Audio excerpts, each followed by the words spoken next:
Good morning, I'm Gretchen Ho. We're coming in live this Friday, the 19th of September, bringing you Morning Matters because your mornings matters. Get to the stories that matter today. A contractor suspected of being a bagman delivering kickbacks to lawmakers is now under scrutiny in the ongoing Senate Blue Ribbon Committee probe. He was even spotted entering the Senate building days before the scheduled hearing. Substandard work and ghost projects have been discovered in several flood control projects in Quezon City. The findings were made after the Independent Commission for Infrastructure began its on-site inspections. Parang you're out of words. Unbelievable eh.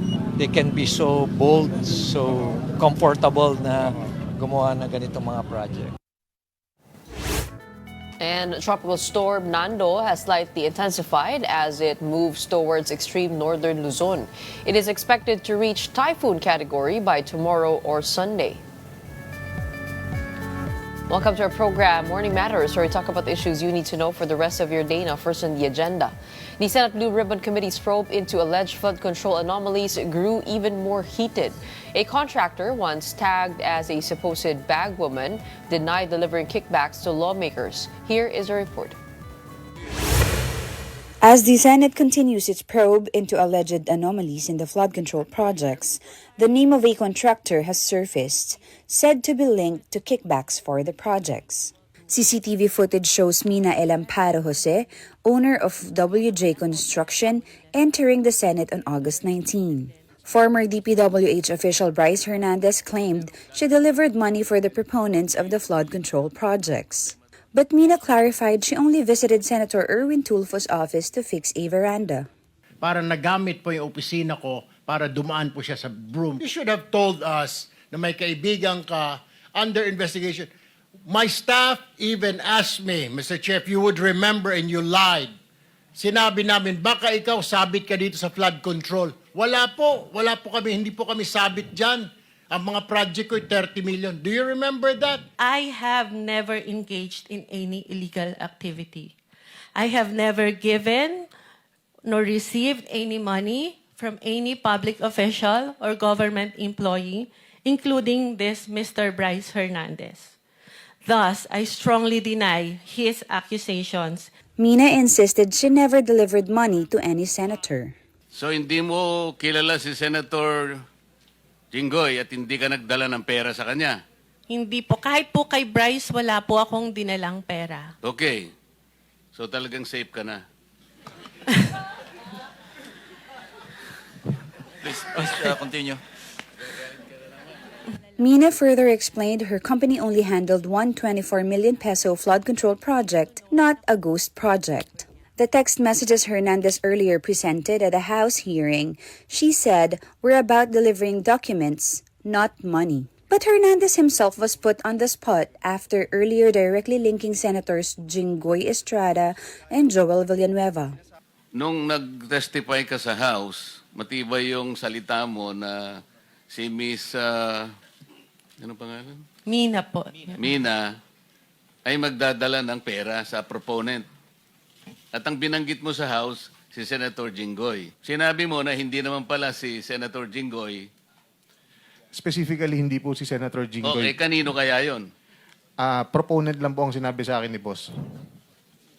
Sino nga? Sino yung proponent? Wala, naka-blind po ako doon kung sino pong proponent. That prompted Senator Estrada to lash out. Tahasan mo sinabi sa House of Representatives at kinundinan naman ako ng taong bayan dahil sa isang salita mo na ako raw ay humihingi ng 30%. Did you ever see Alcantara handing money over me, to me? I don't think so. Meron ba? May nakita ka ba? Sagutin mo lang, yes or no, may nakita ka ba? Wala po. The Senate also discussed the massive amounts of cash Hernandez earlier showed during the House hearing, totaling 763 million pesos. He said the money was delivered by contractor Sally Santos of Sims Construction. Dito na tayo, andyan ka na, deny ka pa rin ng deny, 457 billion. Aside from that, ilan pa yung deliveries mo sa kanya? Noong May 6, 2025, Magkano po yun? 141 million po, Your Honor. And then, May 23, 2025, 65 million po. And these are all in cash, no? Yes, Your Honor. See? Isang team kayo eh. Magpupunta kayo sa casino, sama-sama kayo. Di ba? And I Alam mean mo, po- hindi ka na makakalabas dito. Before testifying, Hernandez had asked for legislative immunity from the Senate, which was granted on condition he would tell all. But when pressed on the use of a fake casino license, he denied it, angering senators further. You are really incredible. At times, ano? You have selective memory. Pwede ka naming i-detain dito. Senator Joel Villanueva also had a chance to confront former DPWH officials who implicated him. Naglabi si Senator Villanueva for any contractor na in-endorse, pinakitaan ng pabor, or nilabi sa iyo, Mr. Alcantara? Wala po, Your Honor. Si Senator Joel po ay nag-follow up sa akin na pwedeng malagyan ng building, my school building po ay multipurpose building. There is no such thing as flood control, Your Honor. Senate President Tito Soto confirmed Hernandez will also testify before the newly formed Independent Commission on Infrastructure.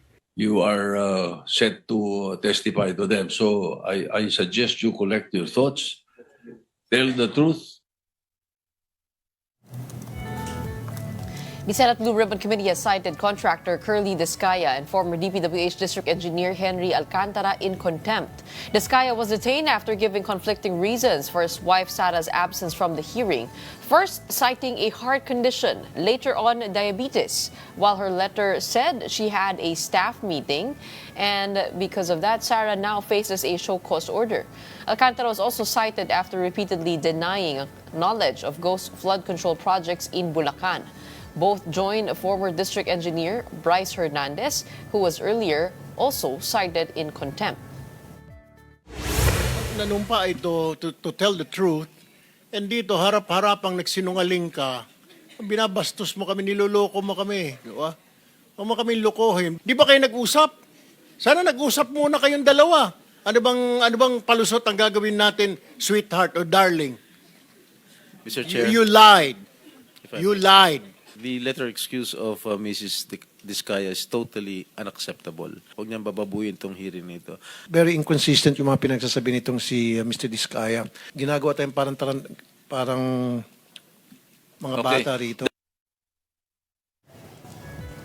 The Independent Commission for Infrastructure has begun inspecting flood control projects in Quezon City, uncovering substandard work and even ghost projects. More in this report. The Independent Commission for Infrastructure, or ICI, conducted its first public inspection of flood control projects in Quezon City. ICI chairperson and former Supreme Court Justice Andres Reyes Jr., former DPWH Secretary Babe Singson, Baguio City Mayor Benji Magalong, and SGV Managing Partner Rosana Fajardo were all present during the inspection. They visited 4 flood control sites, including Barangay Tatalon, where the Quezon City Department of Engineering found that no work had been done. Parang you're out of words. Unbelievable eh. They can be so bold, so comfortable na gumawa ng ganitong mga project. Another project along a river had no clear start or end points, and construction was reportedly substandard, posing potential risk to residents in the event of another flood. Yung span po ng San Juan River in Quezon City is around 4 kilometers. So yung nahati-hati po siya. Tapos hindi pa natin alam kung ano yung mga limits ng bawat isang phase. Chap-chap yan. Hindi naman obvious yan. Yung Blumentritt Interceptor, 3.3 kilometers, 3 phases lang. Quezon City reportedly has 66 ghost flood control projects, according to Mayor Joy Belmonte, who submitted an independent audit report to the ICI and DPWH. Public Works Secretary Vince Dizon said the modus operandi mirrors questionable projects in Mindoro and La Union. Yung patterns pareho, ganun din, walang mga plano, walang ni ha-ni-ho sa local government. Hindi kumuha ng building permit, kamukha din nung sa Mindoro, kamukha din nung sa Bulacan. So may nakikita tayong recurring pattern dito o modus. For News 5, Gio Robles, we are One News. Talks are circulating in the House of Representatives about suspending the Infrastructure Committee's probe into alleged anomalous flood control projects. Deputy Speaker Janet Garin said the proposal came from former Speaker Martin Romualdez to avoid overlapping with the newly formed Independent Commission for Infrastructure.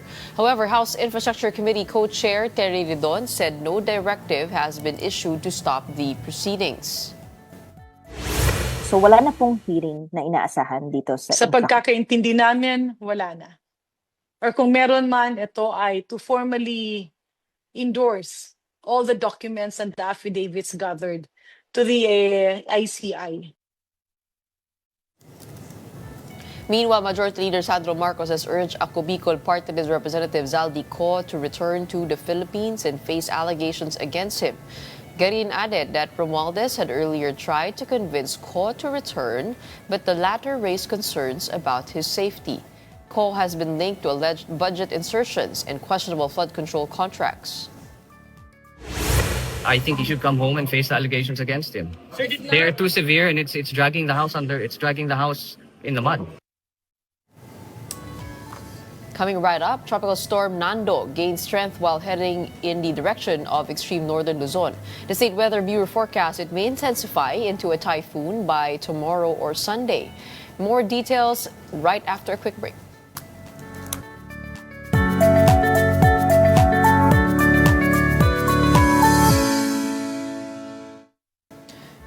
Welcome back. You're still watching Morning Matters here on One News. In weather, Tropical Storm Nando slightly intensifies over the Philippine Sea. Let's bring in News 5 meteorologist Alvin Pura for the details. Alvin, where was Nando last spotted and which areas are affected? Magandang umaga sa'yo. Magandang umaga sa'yo, Gretchen. Yung bagyong Nando po ay nandito pa naman sa Pacific Ocean at medyo malayo pa sa ating boundary line. Ito ay huling namataan ng Pag-asa sa lying around 1,075 kilometers east ng Central Luzon. Wala pa po yung direktang epekto sa ating bansa, although itong kanyang trough or extension o pagbaling ng hangin, medyo nagdadala po ng mga kaulapan dito sa eastern portion ng Visayas. Meanwhile, yung bagyong dating bagyong Mirasol, naging international or naging tropical storm na yan na may international name na Mitag, wala na rin po yung direktang epekto sa atin at significantly nababawasan na po yung ating mga pag-ulan dito sa malaking bahagi ng Luzon. Maliban lang sa mga areas ng Zambales at Bataan at Ilocos Region, maging sa mga kabundukan ng Cordillera, meron pa rin tayo mga scattered rays yan at possible na mga thunderstorms. Itong si Nando ay lumalakas pa at sa ngayon ay nasa tropical storm category at binigyan po yan ng international name na Ragasa, which is donated din o galing din sa Philippines ang name na Ragasa para sa mga international name na nagiging tropical storm na bagyo within Western Pacific region. Gretchen? Okay, Alvin, yan ba ay maglalandfall o hindi? Pataas lang yung tropical storm na si Nando? Etong si Nando, meron tayong makikita ang ridge ng high pressure area dito sa itaas na bahagi nito. Itong clear na sky na yan, ito ay ridging ng high pressure area. Usually yung ating bagyo, nagre-recurve yan pataas. Yung normal na direction ng bagyo kapag walang ibang weather system na nakaka-apekto dito. Usually recurve yan dahil doon sa pag-ikot ng ating mundo. Pero since meron tayong ridging dito, nakikita natin na kumikilos pa westward yung ating bagyo. Although mataas na yan, meron tayong nakikita pa westward na pagkilos niyan papunta sa ating landmass or kalupaan. So if ever hindi pa humina itong ating high pressure area, meron tayong inaasahang possible na westward nga direction itong bagyong Sinando at if ever yan po ay possible na sumabit or dumikit dito sa extreme northern Luzon hanggang dito sa area ng northern Luzon, particularly dyan sa Cagayan. So meron pa tayo ngayong malaking cone of uncertainty o area of uncertainty dahil medyo malayo pa nga ito pong bagyong Nando. Pero itong bagyong Nando nga ay meron tayong inaasahang significant na paglakas dahil sa ngayon, mabagal po ang pagkilos niyan dito sa Pacific at dahil medyo mainit yung ating karagatan dyan, meron tayong inaasahang ma-fuel yung lakas nitong pong bagyong Nando bago pa man yan lumapit sa ating landmass. So, as early as now, dapat mag-ready tayo sa possible na maging effects nito dahil meron tayong nakikitang at least typhoon at possible din yung super typhoon category na maabot nitong si Nando if ever yan po ay lumapit sa atin. Pero ngayon, medyo malayo pa or malawak pa yung ating uncertainty. Pero yun nga, dahil medyo malakas na bagyo to, kailangan natin maghanda sa pagdating nito. Most probably next week pa yung ating pinakamalapit na pinakamalapit ang bagyong Nando sa ating landmass or kalupaan. Probably Monday, nandito yan sa itaas ng Northern Luzon. So mostly yung Tuesday yung ating pinaka-critical times hanggang Wednesday. So Monday ng gabi hanggang Tuesday, yan po yung ating inaasang magiging pinakamalapit ng bagyong Nando. So doon natin mas mararamdaman yung effects nito sa Northern at extreme Northern Luzon. Pero meron din tayong inaasang enhancement ng habagat o pagpapalakas ng habagat sa pagdaan nitong bagyong Nando. So yung mga areas na malayo sa mismong bagyo, kasama dyan ang Metro Manila next week, probably Tuesday, Wednesday hanggang Thursday, meron tayong mga possible na mga pag-ulan. Hanggang malawakang pag-ulan yan dahil medyo malakas yung ating inaasang habagat sa susunod na linggo kasabay ng pagtawid nitong bagyong Nando dito sa itaas na bahagi ng ating bansa. Gretchen? So, ibig sabihin sa weekend, wala masyadong pag-ulan na mangyayari. Kumbaga parang ito yung hinga bago yung storm.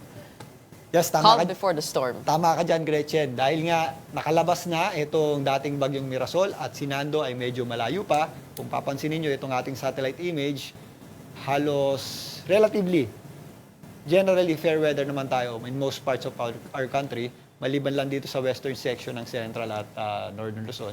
Medyo cloudy yung ating panahon dyan at meron tayong mga scattered rain showers at thunderstorms. Itong ganitong klaseng panahon is magpapatuloy pa ngayong weekend dahil habang papalayo itong bagyong dating Mirasol, mababawasan pa yung effects niya sa atin at itong bagyong Nando ay medyo malayo pa. At ngayon nga, medyo mabagal yung pagkilos niyan.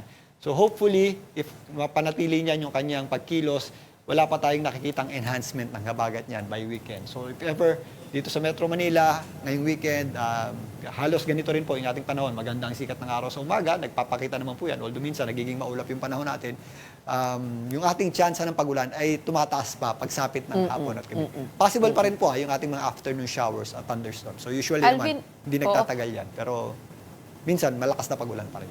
Ano nakikita mong characteristics nitong si Nando? Kasi 'di ba merong mga bagyo na mas maraming ulan, meron din mga bagyo na mas maraming hanging dala. Pagdating kay Nando, ano yung niya nakikita mo sa kanya?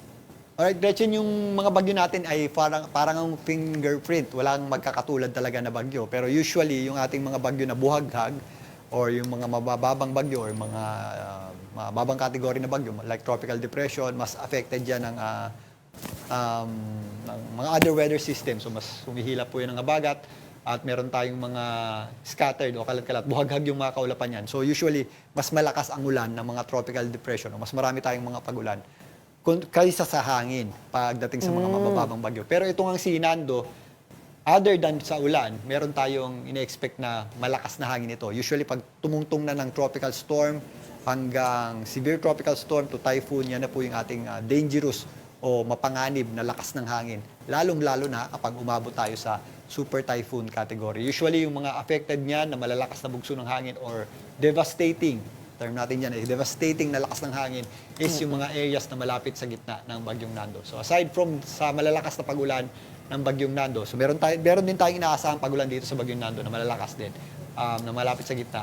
Concern natin sa ngayon, if ever umabot pa nga sa super typhoon category na may lakas na hangin na nasa around 185 kilometers per hour or higit pa na lakas ng hangin.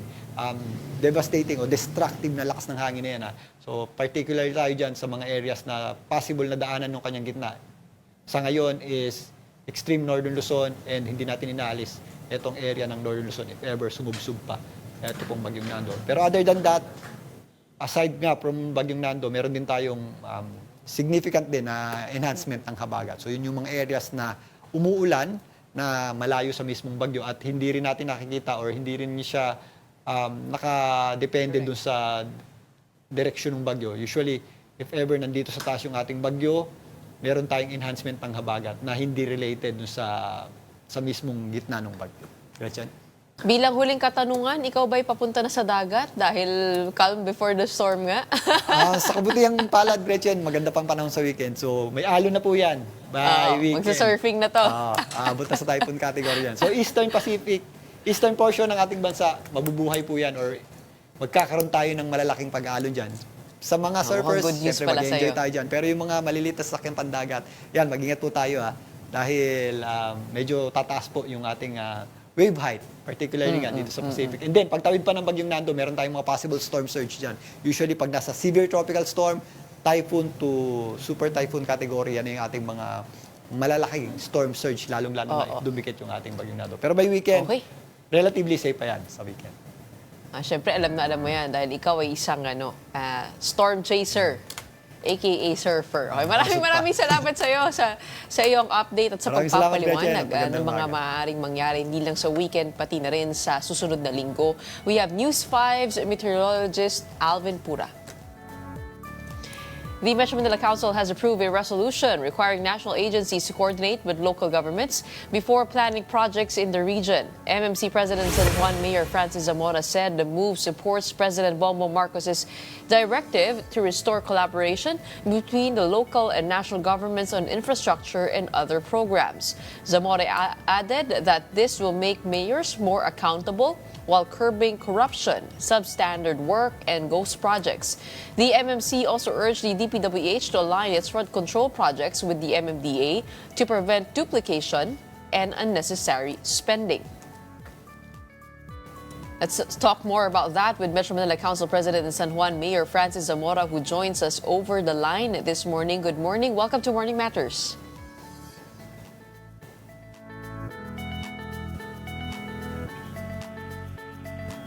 Mayor?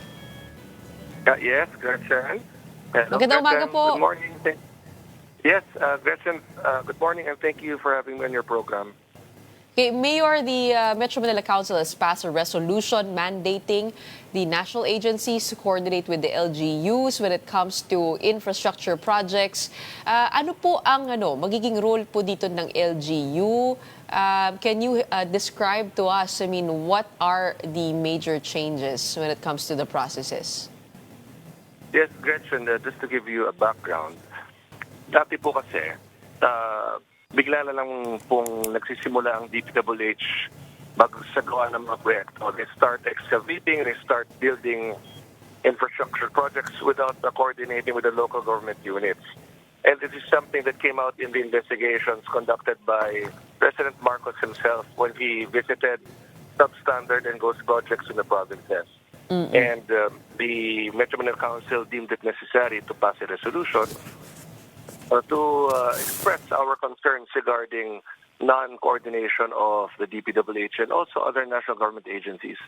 Now, the President issued a directive about 2 weeks ago requiring NGAs such as DPWH to coordinate with the LGUs before they conduct any infrastructure project. And about 3 days ago, Gretchen, the President issued another directive, this time requiring LGUs to sign a certificate of acceptance.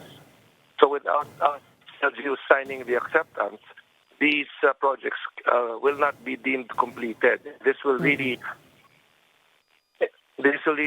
help in terms of accountability because now LGUs will have to sign off these projects for them to be deemed completed. So this is one step forward really in ensuring that there will be no more ghost projects or substandard projects because now we will have to sign off the acceptance of these completed projects.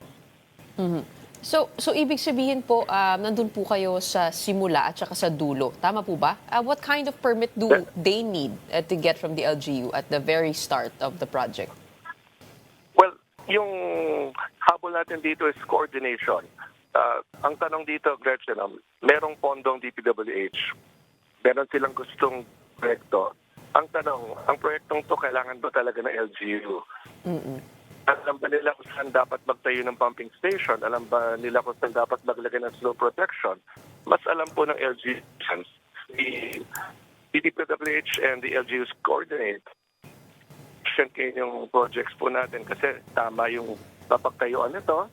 Alam namin ngayon magkano ang halaga. Alam namin ano ang scope of work, ano ang program of work.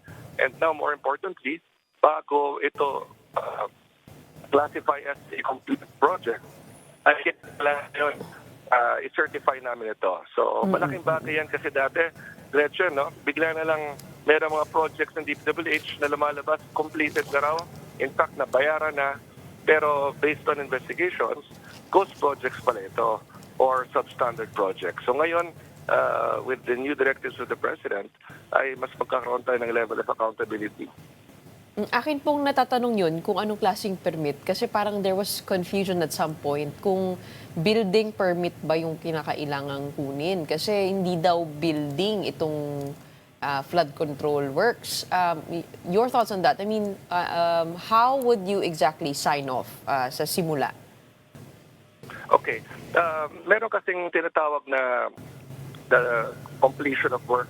So, sa start naman, pag merong proposed projects ng DPWH halimbawa, so sila dapat makipag-ugnayan nga sa LGUs. Yung LGUs, meron silang ordinances, Gretchen, requiring the application of permits and payment of fees. Some LGUs don't have these kinds of ordinances. But what's important is yung coordination. What's important is yung approval. Kasi nga po, and this is something that I learned from my fellow city mayors as National President of the League of Cities of the Philippines. I consulted them about this. At Gretchen, totoong nangyayari na bigla na lang may mga nagsisimulang mga proyekto na hindi nila alam. Nalalaman na lang nila kapag nakapaghukay na. Nalalaman na lang nila kapag nagsisimula na. At much worse, pag nagkaloko-loko, nagtuturuan na bigla. So ito yung gusto nating maiwasan. So regardless of the kinds of ordinances that LGUs have passed, yung mismong documentation, yung mismong coordination, and now sa dulo, yung certificate of acceptance. Kasi ngayon, dito sa San Juan, just to give an example, Gretchen, para ma-deemed complete ang project, pinapasign ng DPWH sa end user. So kung ang end user ay barangay dahil barangay hall yan, yung barangay captain na nagsasign. Kung ang end user ay DepEd because public school building yan, yung principal na nagsasign. So ngayon, based on the new directive of the President, kinakailangan yung mayor na mismo ang nag-sign. So again, hindi rin ito nangyayari sa iba't ibang cities dati. So now with these new directives, mas magkakaroon ng maayos na proseso ng monitoring, ng oversight. The reality kasi on the ground, Gretchen, is merong mga mayors po kasi na kapag DPWH na nagsimula, kapag national government na ito at biglang naghuhukay na sila, pakaramdam ng ibang mayors, wala na silang magawa kasi nga national government project ito. So ngayon, mas magkakaroon ngayon ng empowerment ang mga mayors nung si Pangulong Marcos na naglabas ng directive na ito. So this is the first time that mayors will be required to sign off, correct? That's correct, yes. The President mentioned it long ago when he was still a governor, merong ganitong policy. But that was many years ago. So ako, since naging mayor po ako ng 2019, wala namang ganitong formal acceptance talaga na kailangan from the mayor. So starting now, based on this directive, kailangan na mismo ang mayor ang pumirma ng acceptance sa mga completed projects. Mayor, paano po yun? Kung nabudgetan po ang isang proyekto sa inyong city na hindi nyo kailangan, I mean, could you reject that, realign that? What happens? Well, we cannot realign, Gretchen, kasi power ng Congress yan. In short, kami sa local government, ay ang involvement lang naman namin dito ay yung pag-determine ng mga kailangan namin. Sinasabi lang namin yan sa DPWH at sila naman na nagpapondo sa Congress. Ngayon, yung binanggit ko, yes, nangyayari yan. Bigla na lang mayroong mga projects na tinatayo na hindi naman talaga kailangan ng cities. In fact, even my fellow mayors have told me na minsan meron existing pumping station, nagtayo ng isa pang pumping station sa tabi lang nito na hindi naman kinakailangan. So, nasasayang yung pondo. Nasasayang yung pondo na pwede sanang gamitin sa mga mas kailangan namin sa LGUs. And again, it's the mayors that can best determine ano ba yung needs namin. Given na magpupunta ng DPWH, dapat dito sa mas mga kailangan natin proyekto. So pwede niyo pong patigilin yun? A cease and desist order will halt that project? And what will happen to the funds kung sakasakali pong ipatigil po ninyo? Kasi meron din po mga reports na kumbaga yung maayos sa daan, sinisira, ginagawa ulit. At yun nga po, may mga proyekto na nakapagpapalala pa ng mga baha. Yan ang magiging conflict nga dyan. Kapag talagang mangyayari ng ganyang may tinayo na hindi naman kailangan, pwedeng patigil yan ng mga mayors. Pero ang nangyayari nga po kasi, minsan by the time na nalaman ng LGUs kapagsimula na sila. So, patitigil yung project. Ito lang bilang yung fund utilization yan, ma-hold din. So, ito yung mga conflict na ayaw natin mangyari, Gretchen. Kasi sayang naman, di ba? Kung nandiyan yung pondo, gamitin na lang natin ang tama. So, ba yung mas pangailangan namin? Kami po makakapagsabi niya sa DPWH. Pero siguro kailangan din ma-figure out kung ano po mangyayaring kung sakasakali you get to that point where you would have to issue a cease and desist order to a certain project, yung kung ano po mangyayari dun sa pondo, that is yet to be figured out. Tama po ba? Yung unutilized fund, ang DPWH naman ang magbabayad dun sa mga contractors, Gretchen. And kung hindi yan completed project, then dapat hindi sila mabayaran. Kasi hindi naman nila natapos yung proyekto. Yes, correct. So, magiging unutilized funds yan. At pwedeng bumalik yan ngayon sa national government sapagkat hindi po siya nagamit. Dapat yan po ang mangyari. A resolution would be enough to give this power to the Metro Manila mayors? Or kailangan po ba may maipasa pa na bill sa tingin po ninyo para ito po ay ma-institutionalize at hindi na po magbago-bago sa panahon? Kasi kung dati po ay natanggal yung coordination na ito, ibig sabihin ay pwede rin mangyari ulit. Ano? I mean, your thoughts on that? Yes, Gretchen, basically is a sentiment of a body. No? So, ito yung sentimento ng aming konseho, the sentiment of the Metro Manila mayors. Now, aside from this resolution, yung pinaka-directive ni Pangulong Marcos ang mahalaga dyan. Dahil meron na nga siyang directive to all national government agencies na dapat sila ay makipag-ugnayan. So, dun pa lang may napapanghawakan na yung mga LGUs. Now, moving forward, kung sino man yung magiging susunod na Pangulo natin eventually by 2028, once we have a new president, ay umaasa po tayo na magtuloy-tuloy rin ang ganitong direktiba. Kasi kapag hindi talaga involved ng LGUs sa planning, sa coordination, sa implementation ng ganitong mga national government projects, pwedeng mangyari ulit ang ganitong problema. So, yun po ang gusto nating iwasan. Alam nyo, something that I would like to say, I commend the President for raising these issues during his last State of the Nation address. Mula nung kanyang inilabas to sa kanyang SONA, ay nakita natin ay umandar na ng positibo ang mga pangyayari.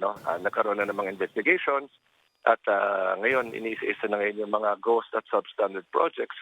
And more importantly, moving forward, yung procedures ay nakokorrect na at mas makakatulong ito for accountability and transparency moving forward. Kahapon nga po yung ICI ay umikot sa Quezon City para mag-inspect ng mga flood control projects. Pero dyan sa San Juan City, kayo rin po ay nakaikot na at sabi niyo po walang ghost project doon nga po sa 13 flood control projects in San Juan City. But also, one of your major contractors is actually Wawaw Builders. Ina-inspect niyo po yung kanilang mga gawa. Kamusta po?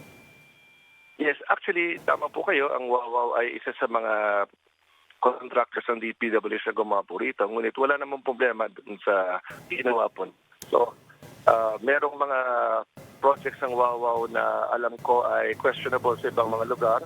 Pero dito po sa San Juan, upon inspection, wala namang pong problema. So, kaya nga po, kaya kong sabihin na dito po sa San Juan, all our 13 flood control projects are intact. They're all existing. Wala pong ghost projects dyan. Wala pong substandard projects dyan. And also, all our pumping stations are fully operational. Nagagamit po namin kapag nagbabaha at bumabagyo. And what are the best practices in your city that was able to ensure that? I mean, somehow na nakompleto nga po ito na maayos ng contractor na ngayon ay iniimbestigahan na. Yes, actually, malaki bagay talaga ang yung masigasig na nag-inspect, nagmo-monitor. I guess it helps that San Juan is not as big as other cities, Gretchen. Kasi yung ibang lungsod mas malalaki.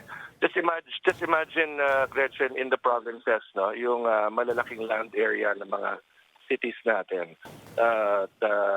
Medyo malayo sila from Metro Manila, so hindi masyadong namomonitor, So, ang nangyayari dito, at ito naman ay base sa mga sumbong na rin sa akin ng mga kapwa mayors natin sa legal cities of the Philippines, doon ay very rampant yung bigla na lang nagsisimula ng project at sasabihin, national government project ito, fully funded na ito, kinakailangan ng gawin. No? So, doon nagkakaroon ng problema. At pakaramdam nga ng mayor, nasasagasaan sila.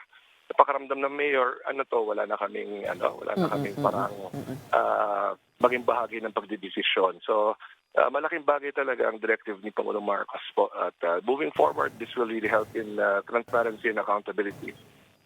Okay, bilang panghuli, isa pa, na-approve na po yung no parking on national primary roads and secondary roads during specific window hours. Ano po yung mga specifics niyan? Paano po magbabago yung traffic? At paano mahuhuli itong mga lumalabag pa rin sa batas? Yes, Gretchen. Something that I want to share with everyone, hindi po talaga pwede ang total street parking ban. When total street parking ban, hindi po lahat ng kali at all times. Dahil we have to also consider the realities on the ground. No? Na we will still need parking spaces. Pero absolutely no parking sections sa ating mga primary roads, sa ating thoroughfares, sa ating mabuhay lanes. Yan, absolutely parking at all times. But when it comes to secondary national roads, through local ordinances, pwedeng pumata except during rush hours, so 7 a.m. to 10 a.m. and 5 p.m. to 8 p.m., bawal yan. When it comes naman to tertiary roads, so yung mga mas inner roads to Gret, masyadong ginagamit talaga, or hindi naman nagiging sagabal sa traffic, yan again through local ordinances, pwedeng gamitin din yan as parking spaces, pwedeng one parking, or again, pwedeng parking during certain times of the day. Itong Swift Traffic Action Group, this is a new group. What colors will they be wearing? Well, under the MMDA yan. So, this is a team that basically will handle the monitoring of parking and legal parking. So, ang tanong nyo nga kanina, sino ang magbabantay? Combination to ng MMDA traffic enforcers at ang ating mga local government units traffic enforcers. So, kailangan ma-deputize ang mga LGU traffic enforcers, Gretchen, para makapag-issue sila ng mga citation tickets. So, this will be a joint undertaking of the MMDA and LGUs kasi ang number of enforcers that it will not be monitor all our roads in Metro Manila. So, kailangan pagtulungan talaga ng MMDA at ng LGUs po ito. Yung illegal parking, yan po ay mahuhuli rin po ng NCAP? Ng mga CCTV? Ang NCAP ngayon, Gretchen, kasi ang pinapayagan pa lamang yung NCAP under the MMDA.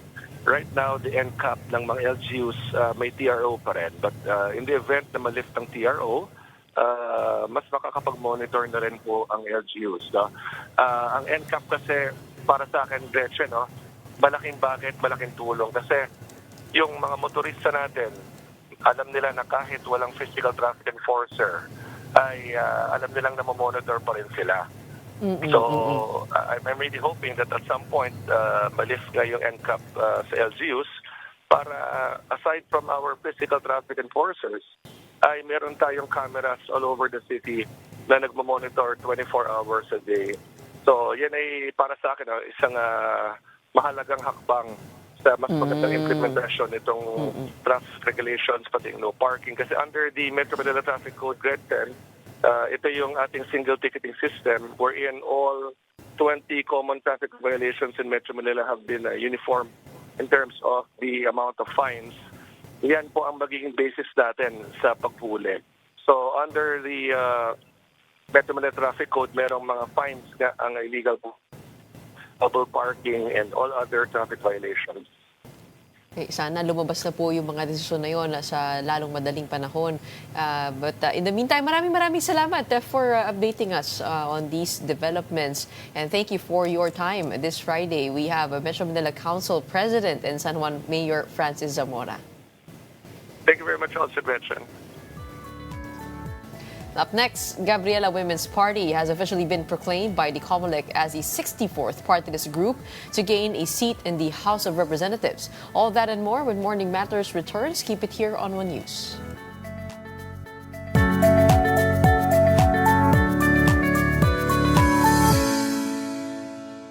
Good morning, I'm Gretchen Noon. Here at Morning Matters, we talk about the most pressing issues and give you the context behind the headlines.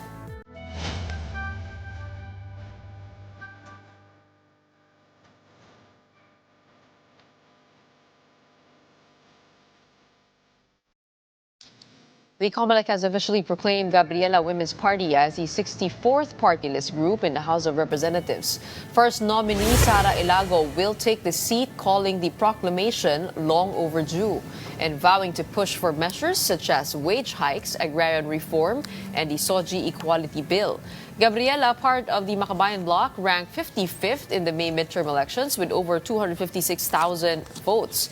The proclamation comes after the COMELEC raised party list seats to 64, in line with the law requiring 20% of the House to be party list representatives. And joining us now is Gabriela Women's Party List Representative Sara Ilago. She returns to Congress with a renewed agenda on women's rights, social justice, and accountability. Magandang umaga sa iyo, Congresswoman. Hi, good day, Gretchen, and to all the viewers of Morning Matters. Congratulations. You've been waiting for this decision. Can you help explain the situation of Gabriela that the party list went through? Because you said that this is not tied to the disqualification of the Duterte Youth Party list. Can you help us understand that? Yes, Gretchen. So, in Gabriela Women's Party, we have long been pushing for the additional seat in the party list elections, even before the proclamation of winners in the party list system. We, in fact, submitted a position paper saying that there should be an additional seat to comply with the 20% requirement for party list allocation set forth by the 1987 Constitution. Ayan, kaya masayang-masaya naman kami, kahit late, nakapasok pa rin, at handang-handa na magtrabaho ang Gabriela Women's Party. Kasi before this decision, nasa 19-something% lang, Kaya parang nagtatalo over if there should be an additional seat, if it might go over, which actually was contested by the NTF-ELCAC that filed or asked the Supreme Court to issue a status quo ante order or a status quo. Ibig sabihin ba nun ay nakapag-desisyon na ang Supreme Court tungkol dito? Hindi nila nag-grant yun? There's no decision yet from the Supreme Court, but we are ever ready to assume office, and we have prepared all the bills to be filed from Gabriela Women's Party to advance the women's LGBTQ and children's agenda in the 20th Congress. Nakhanda na yan simula pa nung July para maipanukala at mai-push natin sa loob ng Congress. At hindi yan madali, kasi sa totoo lang, ang Gabriela talagang isa sa, kumbaga grabe yung pinagdaanan ng aming mga members mula sa mga panggigipit, pagpapatahimik, iba't ibang tipo ng mga atake sa mga women's human rights defenders and activists natin. Just because, ang mga Gabriela talaga, kumbaga pag may nakita yan na issue sa kanilang community, kung sa flood control projects man yan, sa mga ghost projects or even ghost beneficiaries ng iba't ibang mga programa, Gabriela talaga yung unang nagsasalita para lumaban sa korupsyon. And kaya hindi kami nagtataka, kumbaga yung mga ayaw mabulgar yung mga korupsyon ay takot na takot sa Gabriela Women's Party. Kaya sa parte namin, isa sa mga priority namin, dahil kami ay pumasok dito sa period na talagang grabe ang mga agawan sa kapangyarihan, grabe ang gulo sa House of Representatives, pero hindi kami magpapatinag. Kumbaga, nakafocus kami doon sa laban sa korupsyon at hindi tayo titigil hanggat walang nananagot doon sa dami ng mga issues ng corruption ngayon. Kung sakasakaling maglabas ng status quo ante order ang Supreme Court, it would not matter, am I correct? Because then you could rely on the 3 seats or that will be given to the other party list or to the other Congress, party list, kung sakasakali pong ay mawala po yung 3 seat ng Duterte Youth. Tama ba? Kumbaga mauupo pa rin ang Gabriela kahit anong mangyari. Yun ang pwedeng mangyari. Ganyan. Pero sana hindi na kasi gusto namin tuloy-tuloy na na ipagkatrabaho sa Kongreso. Alam mo, na-miss na namin yung mga committee deliberations. Pero masaya kami kasi makakahabol kami sa plenary budget debates. Ang daming issue ng ng mga kababayan natin na hindi pa naririnig, hindi pa nakakalkal, hindi pa nabubusisi. Ayan. Kaya sa tingin namin, dapat talaga may boses ng kababaihan. Hindi lang basta kababaihan. Kasi pag tinayin mong Gabriela, palaban talaga yan. Tsaka, kumbaga, hindi kami titigil hanggat hindi tayo nakakakuha ng pananagutan. At yan ang challenge natin sa bagong liderato ng Kamara. Diba? Tanggalin na natin yung sistema ng congressional insertions kasi talong-talo ang taong bayan kung nagiging palakasan ng mga politiko o kung sinong malapit sa Malacanang, di ba? Yung dami ng mga programa at mga proyekto sa iba't ibang mga distrito at sektor. Dapat nakabatay talaga dun sa pangangailangan ng taong bayan. At sa tingin namin, sa Gabriela, imbes na flood control projects, dapat mga nature-based solutions. Ano ba yung mga pondo na nakalaan para sa pagprotekta ng ating kalikasan? Paglaban sa deforestation, na pagtitiyak na yung preservation ng mga marine resources natin at iba pang mga pangangailangan para maprotektahan ng ating mga kabundukan ay nandyan. So, yan yung isa sa ating mga priorities. No, pangalawa, titingnan din natin ang party list system. Kasi bakit ba hirap na hirap ang mga mahihirap at mga marginalized tulad ng Gabriela na makapasok ngayon sa party list elections? Kasi ang party list ngayon, ibang-iba na dati na makikita mo pa na talagang marginalized sectors. Ngayon, parang payamanan ng party list, backed na by big political dynasties, big businesses, even contractors. Kaya dapat mabahala tayo na bakit naging ganito na yung sistema ng party list. At maging priority dapat din ang suffrage and electoral reforms na committee sa House of Representatives. One thing that's been brought up is the issue of contractors taking the party list route. Maraming kontratistang nagiging party list congressman na. Pero yun nga, apart from that trend, there is another trend. You are going to be part of a 28-strong minority. The House Minority Bloc is composed of that. Tingin mo ba nagbabago na rin ang ihip ng hangin and there's some sort of momentum here that you would be joining? And apart from that, your thoughts on the new leadership in the House? Yes. With us, we remain to be very optimistic and hopeful. No, not really with the new leadership and composition of Congress, no, but with the movement of the people on the ground, no, with their widespread outrage due to the corruption issues. At nakita na nila na hindi lang to usapin ng tao, ng liderato, o ng mga particular ng mga partido. Pero nakikita na nila na deeply ingrained yung sistema na bulok, na corrupt, na mapang-abuso, maski sa Congress. Kaya ngayong September 21, di ba, may mga malalaking mga pagkilos sa iba't ibang lugar sa ating bansa. Sana hindi dito matapos kasi hindi naman yan magiging instant di ba, na makikita natin agad ang mga pagbabago. Kailangan talaga tuloy-tuloy yung organization, yung mobilization, yung vigilance ng taong bayan sa kung paano ba ginagamit ng mga may kapangyarihan yung kanilang posisyon na para isulong ang interes, hindi ng pansarili nila, kundi yung interes ng taong bayan. Sabi mo nga dapat baguhin ang korap na sistema at hindi lamang yung pagbabago ng liderato sa Kongreso. But you've been granted the privilege of not just voicing out your outrage, but actually crafting legislation to make this happen. And so, what bills would you like to file to that you feel will actually cause systemic change? I will get there, but first and foremost, we really want to work for economic empowerment, no? Demand economic justice, no, for marginalized women and marginalized sectors in our society. Kaya yung comprehensive agenda ng Gabriela Unang-una dyan ay yung presyo ibaba bill, yung pagpapababa ng presyo ng mga bilihin sa pamamagitan ng pagbabasura ng 12% VAT. Ang laking relief niyan sa mamamayan natin kung yung basic necessities na makakaapekto sa presyo ng pagkain, ng utilities, ng langis, and other petroleum products, no? Ang laki ng magtulong niya sa mga kababayan natin kung mapapababa natin. And pangalawa, long overdue na rin yung debate tungkol sa living wage, no?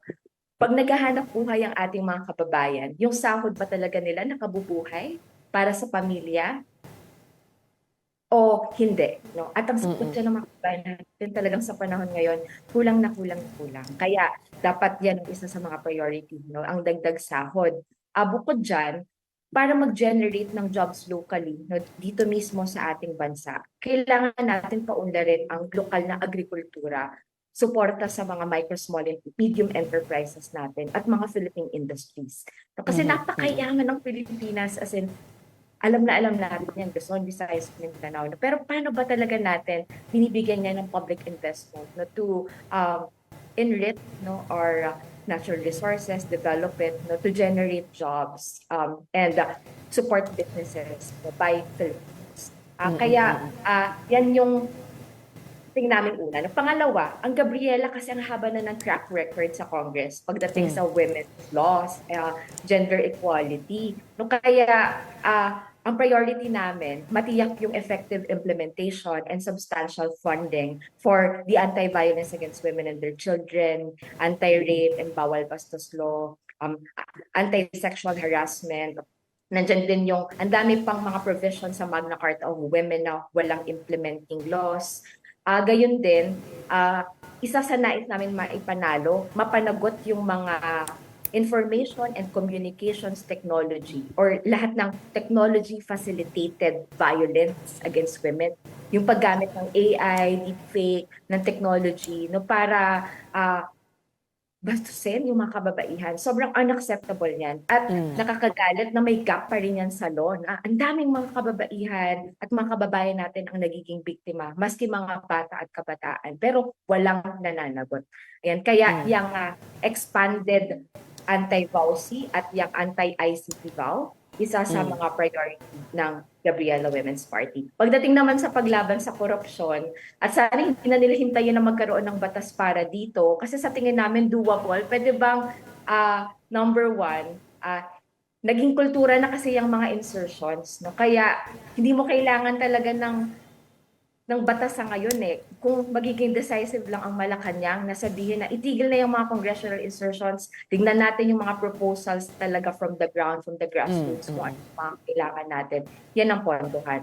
So pangalawa, ito, institutionally, kailangan na i-abolish ang lahat ng pork funds. Lahat ng lump sum at discretionary fund na nagiging patronage. So, kasama ba dun yung mga ayuda? Yes. Pagdating sa mga ayuda, syempre kailangan ng ayuda or relief sa ating mga kababayan. Pero and more than anything, jobs talaga, tsaka livelihood, yung panawagan ng ating mga kababayan. Security of tenure, yung regularity ng mapagkukunan nila ng kita para sa mga pamilya.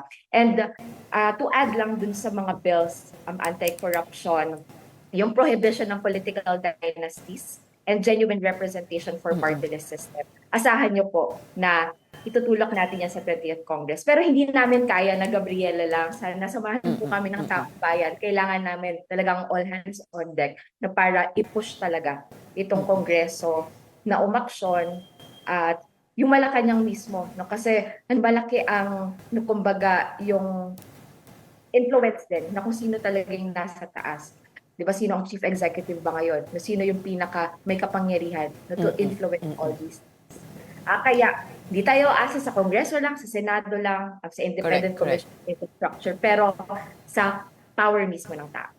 Isara, bilang panghuli, kasi sa huling beses natin nagkita tayo sa isang event and you were talking about your experience being red tagged many times. Has the situation improved for you under the Marcos administration, especially with the Supreme Court actually recognizing red tagging as a threat to a person's right to life, liberty, and security in May of 2024? Kamusta ka doon sa aspetong yun? Hindi lang tungkol sa akin, Gretchen pero ako'y pinaka nababahala at talagang nagagalit dun sa impact niya sa women's representation. No? Kasi hindi siya red tagging lang online, no? But it really translates to real harm on the ground.